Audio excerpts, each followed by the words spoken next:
추수감사절 휴가지에서 긴급 기자회견을 연 조 바이든 대통령은 하마스에서 석방된 인질 가운데 처음으로 미국인이 포함됐다는 사실을 확인했습니다. 4살 배기 에비게일이 풀려나 이스라엘에 안전하게 도착했다고 밝혔습니다. 10월 7일 하마스 공격 당시 눈앞에서 부모를 잃은 에비게일은 하마스에 끌려갈 당시만 해도 3살이었습니다. A little girl named Abigail, who turned 4 years old. She spent her birthday, and at least 50 days before that held hostage by Hamas. 바이든 대통령은 미국인 인질 가운데 고령의 여성은 즉각 치료가 필요한 상태라며 석방을 촉구했습니다. 또 사전에 합의한 나흘간 임시 휴전 이후에도 인질 석방이 계속될 수 있도록 총성이 멈추길 바란다고 밝혔습니다. That's my goal. That's our goal, to keep this pause going beyond tomorrow so that we can continue to see more hostages come out and surge more humanitarian relief into those in need in Gaza. 백악관 국가안보부 장관은 이미 이스라엘은 하루 10명 인질 석방을 조건으로 휴전 연장에 동의했다며 휴전이 더 이어질 가능성을 시사했습니다.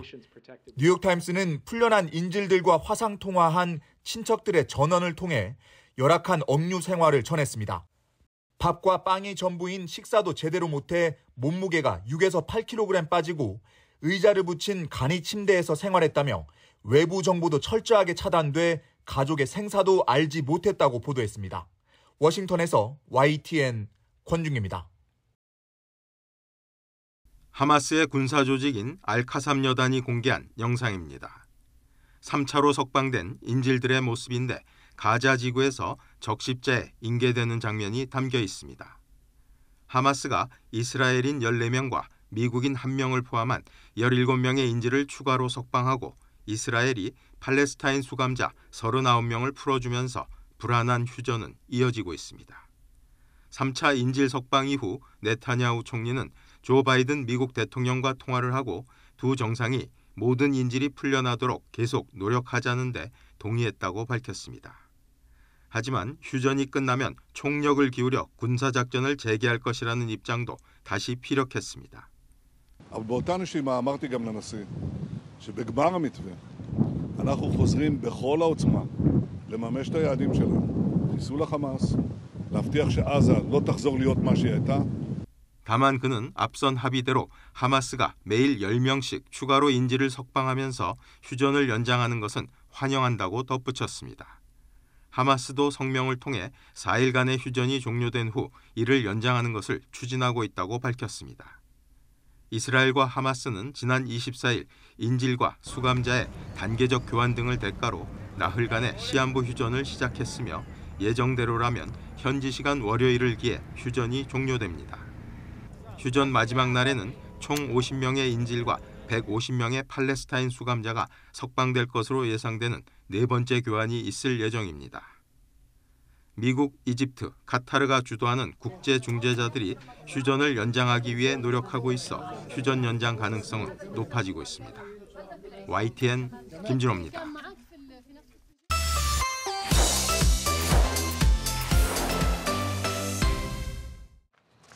권도영 테라폼레스 대표가 몬테네그로에서 여권 위조 혐의로 체포된 지 8달 만에 송환이 승인됐습니다. 이러면서 권 씨가 신병 인도를 요청한 한국과 미국 중 어느 나라로 갈지에 관심이 커지고 있습니다. 권 씨 체포 직후 몬테네그로 법무장관은 인도 대상국 결정 기준으로 범죄인 국적, 범죄인 인도 청구 날짜 등을 제시했습니다.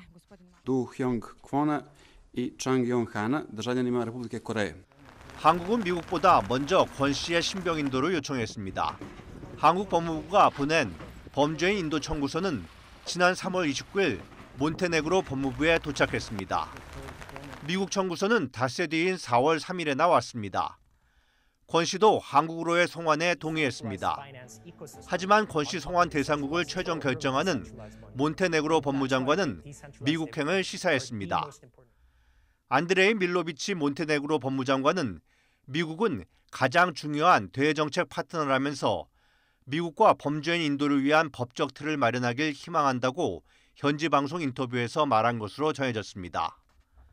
테라루나 폭락 사태 피해자들 사이에서는 권 씨가 국내 피해자들 피해 회복을 위해 한국에서 재판을 받아야 한다는 주장과 기대 형량이 높은 미국에 송환돼야 한다는 주장이 엇갈리고 있습니다. YTN 정수입니다.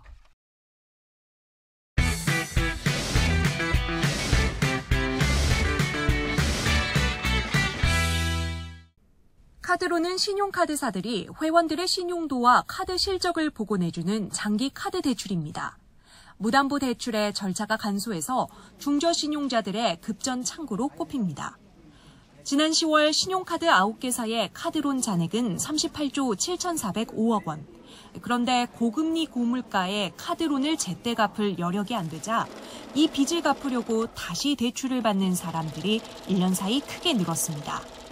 지난달 카드론 대환 대출 잔액은 1조 4,903억 원으로 한 달 전보다 6.3%, 1년 전과 비교하면 48% 가까이 증가했습니다. 카드론 대환 대출로 당장 급한 불은 끌 수 있지만 신용이 재평가돼 신용 등급은 떨어지고 기존보다 더 높은 금리를 물어야 합니다.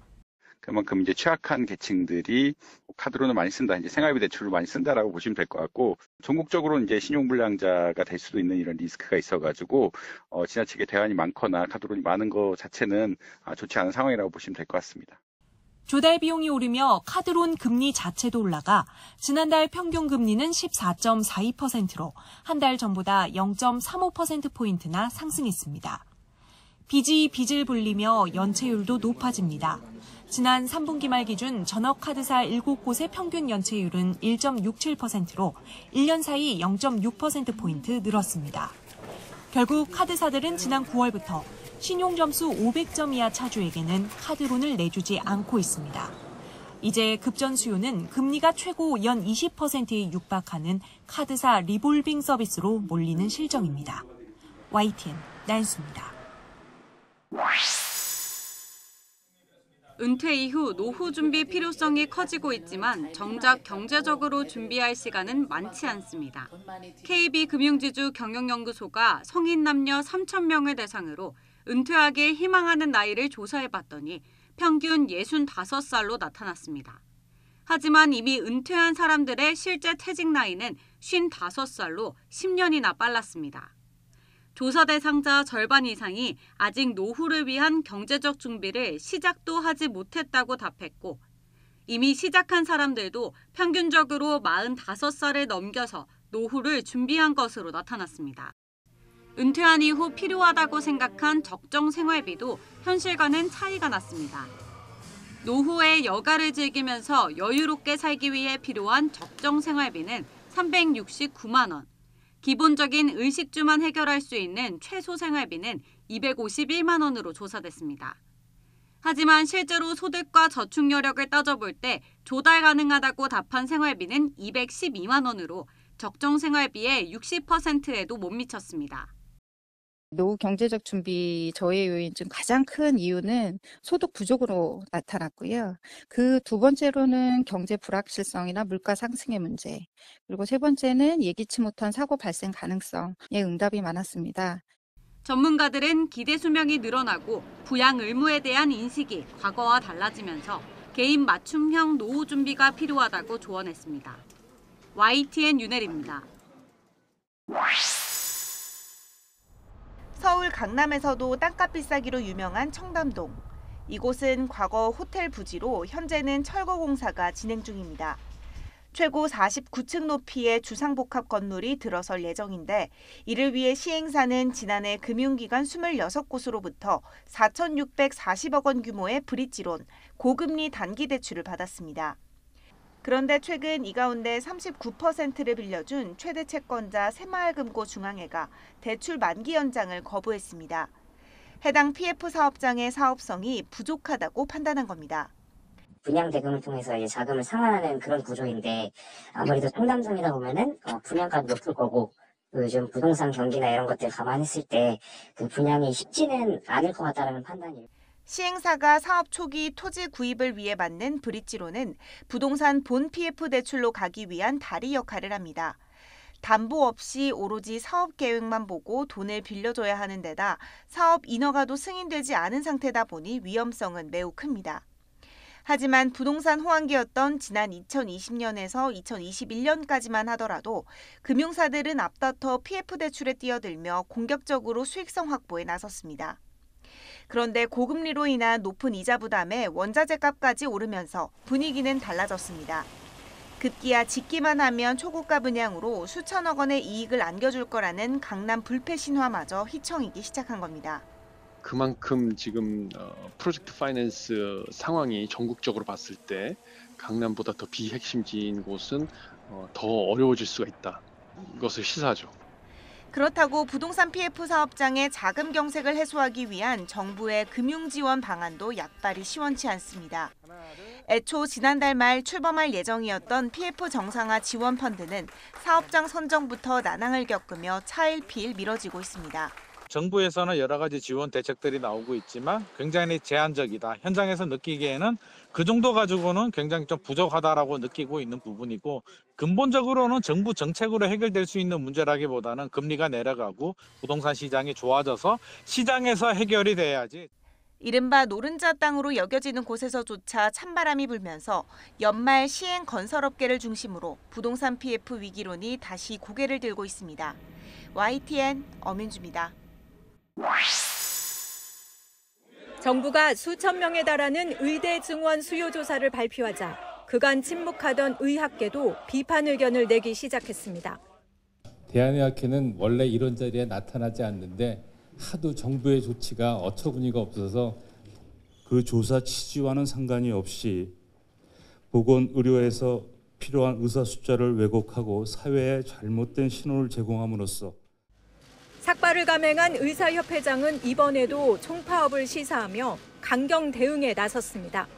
3년 전 의료계 파업을 이끌었던 전임 의사협회장까지 나서서 정권 심판 투쟁으로 노선을 확대하겠다고 으름장을 놨습니다. 보건복지부는 국민 생명을 담보로 한 총파업을 언급한 건 유감이라며 정부의 일방적인 추진이라는 의협 비판에 정면으로 반박했습니다. 이게 정부가 이제 일방적으로 의대 정원 확대를 결정하는 것이 아니고 정부도 여러 가지 프로세서들이 있습니다. 이런 가운데 3년 전 의료계 파업에 동참한 전공의와 의대생 단체도 집단행동 가능성을 일단 열어두고 있다고 밝혔습니다. 전공의 협의회는 정부가 독단 결정을 할 경우 좌시하지 않겠다고 밝혔습니다. 지난 주말 총회를 연 의대 학생협회는 정부 발표대로 정원을 확대하면 의학 교육의 질이 심각하게 훼손될 것이라며 필요할 경우 의견을 모으기로 했습니다. 하지만 의대 증원이 거론될 때마다 파업으로 대응하는 의료계에 단호히 대처해야 한다는 목소리도 높습니다. 국민 생명을 볼모하는 것이 잘못된 것이라는 걸 분명히 보여줘야 된다는 생각을 해요. 그러면 실은 강경하게 대처하면 집결하지 못해요. 정부도 이런 지적을 의식한 듯 이번에는 의사협회 눈치만 보지 않겠다는 입장이어서 양측의 대치가 팽팽한 상황입니다. 지난주 파행을 겪은 의료현안협의체는 일단 이번 주에도 열릴 예정이지만 대화의 돌파구가 마련되기는 당분간 쉽지 않아 보입니다. YTN 김혜은입니다. 경남 김해 산문초에 마련된 거점형 늘봄학교입니다. 기존 교실과 분리된 별도 공간으로 매일 방과 후 산문초와 인근 10개 학교 학생들이 함께 수업을 듣거나 돌봄을 받습니다. 오늘은 큐브하고 체육하고 다 끝나면은 레고 할 수도 있고 재밌게 놀고 계속 만들기 하고 친구들이랑 친해지는 기분이 들어서 좋아요. 월산초등학교에 있는 돌봄이 인원수가 다 꽉 차가지고 여기 올 수밖에 없었어요. 더 좋은 것 같아요. 어떤 부분이 더 좋은 것 같아요, 친구? 프로그램이 재밌어요. 부산에서는 아예 학교 밖 청소년 수련관에 거점형 돌봄센터를 구축했습니다. 두 곳 모두 방과 후와 돌봄 관련 행정 업무를 학교가 아닌 교육지원청이 맡습니다. 떨어지게 됨에 따라서 업무 경감이나 그런 학생 관리, 안전 관리 등등에서 많은 부담을 줄여서 선생님 또한 만족도가 높아져서 좀 밝아졌다는.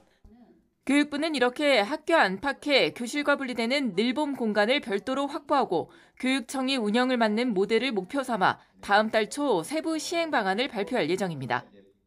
공교육 훼손하는 늘봄 학교 철회하라!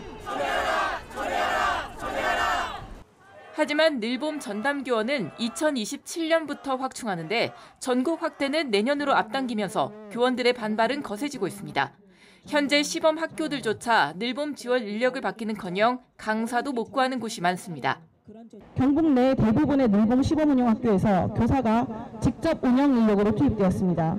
담임교사가 늘봄 부장을 맡는 바람에 그 반 아이들은 절반의 수업만 담임교사와 하고 나머지 절반 수업은 기간제 교사와 하는 경우도 있었습니다.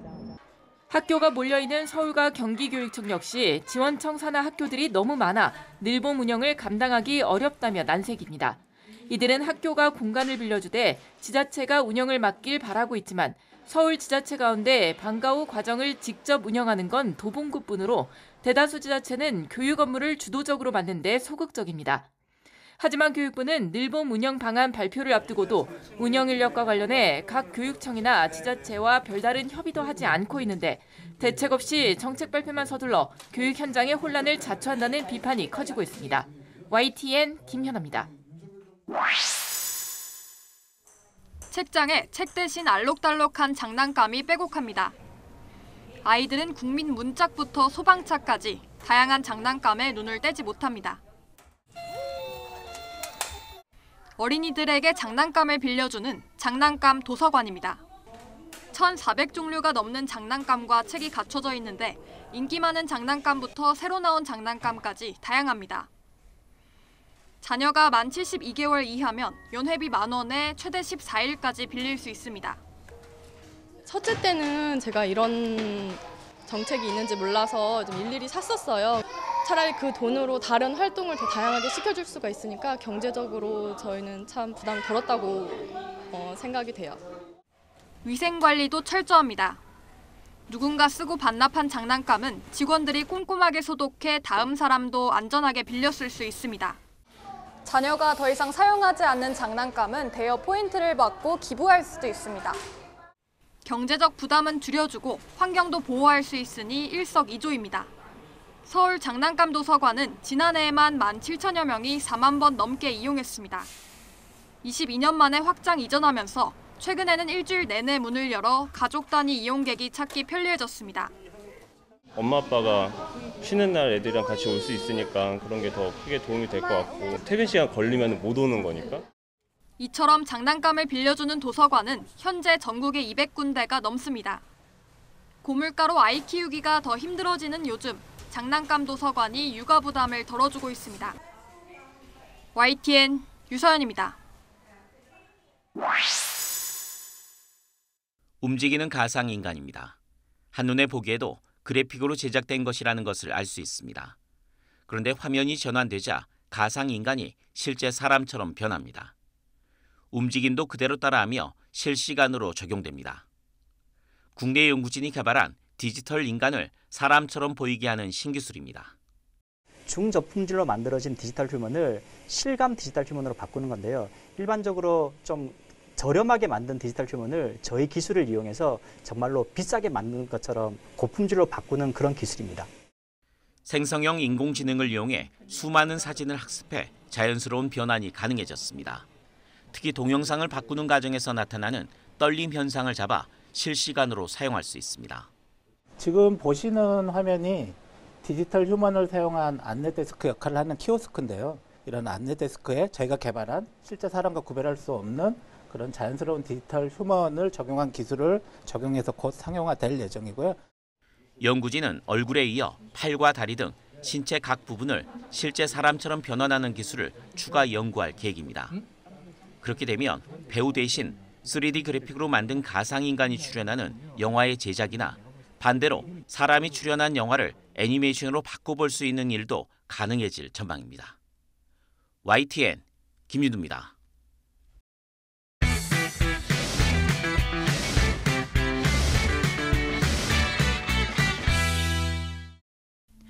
올해 칸 영화제 각본상에 빛나는 영화 괴물은 일본 시골 마을의 작은 초등학교를 배경으로 합니다. 아들에게서 이상함을 감지한 어머니와 학교 담임교사, 두 소년의 시선을 따라가며 사건의 실체를 드러냅니다.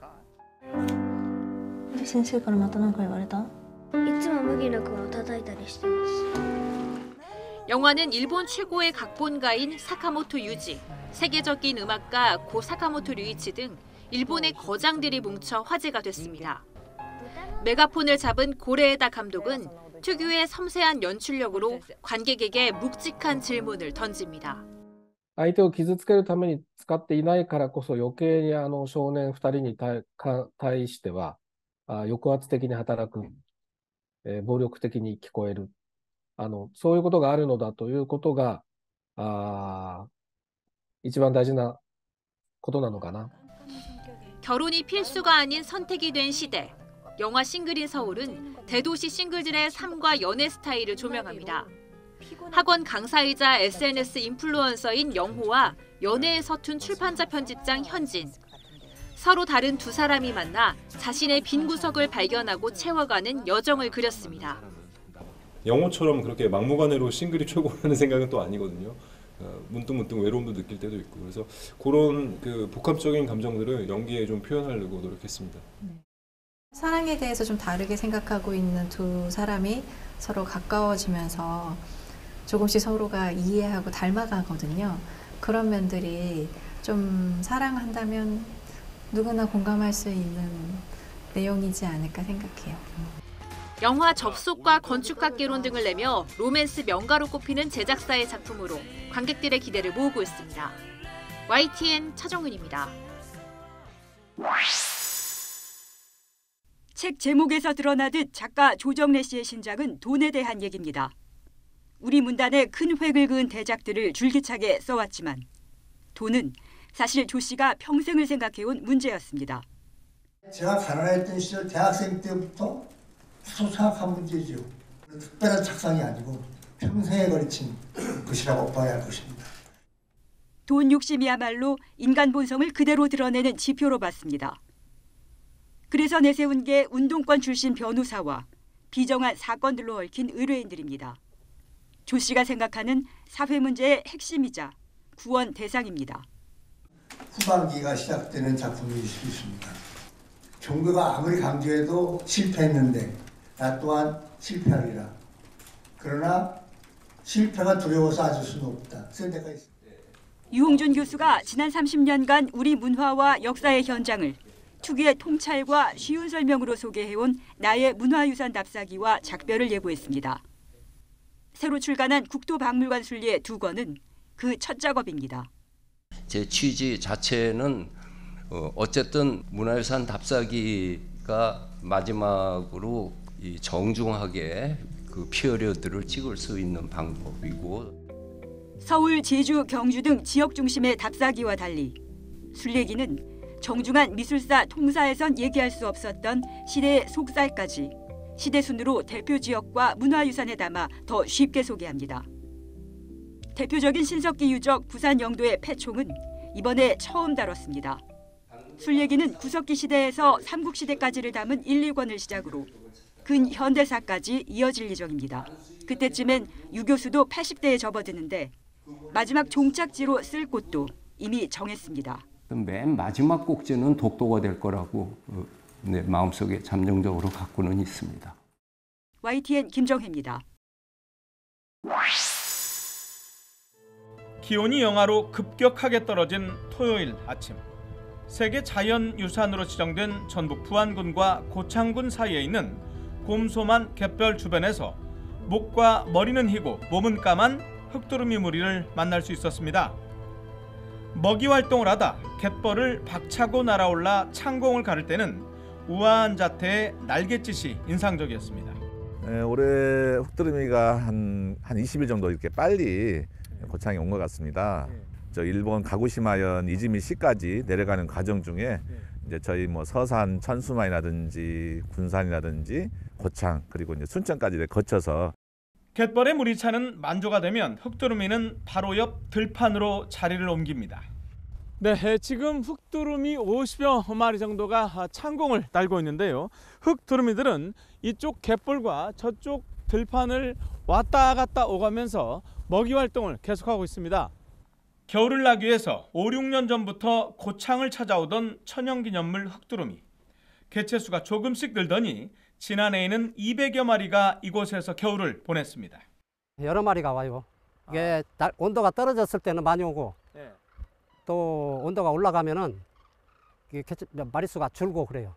고창 들녘과 갯벌에서는 또 흑두루미보다 개체수가 더 적어서 역시 보기 힘들다는 천연기념물 황새도 70마리가량 관측됐습니다. 이뿐만 아니라 독수리와 잿빛 개구리매 등 쉽게 보기 어려운 겨울 철새들도 볼 수 있었습니다.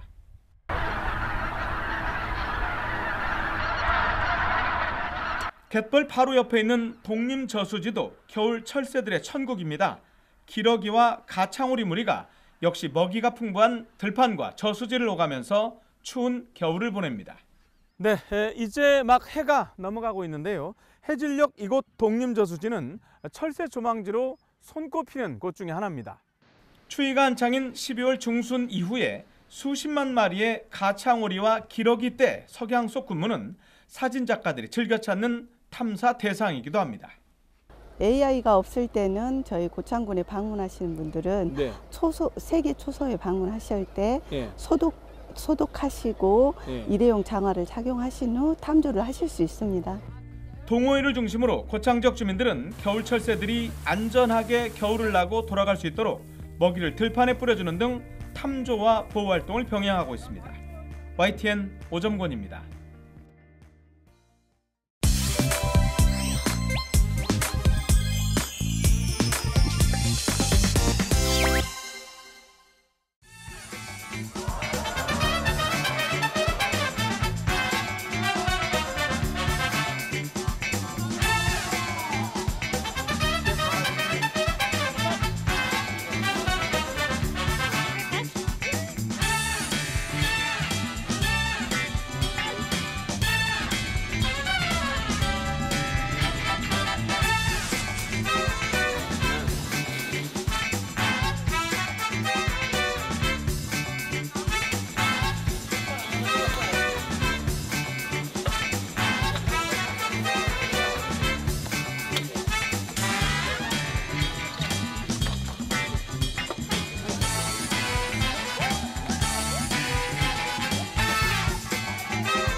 Kind of like a bucket list item, dream come true. So yeah, I'm really happy to be here.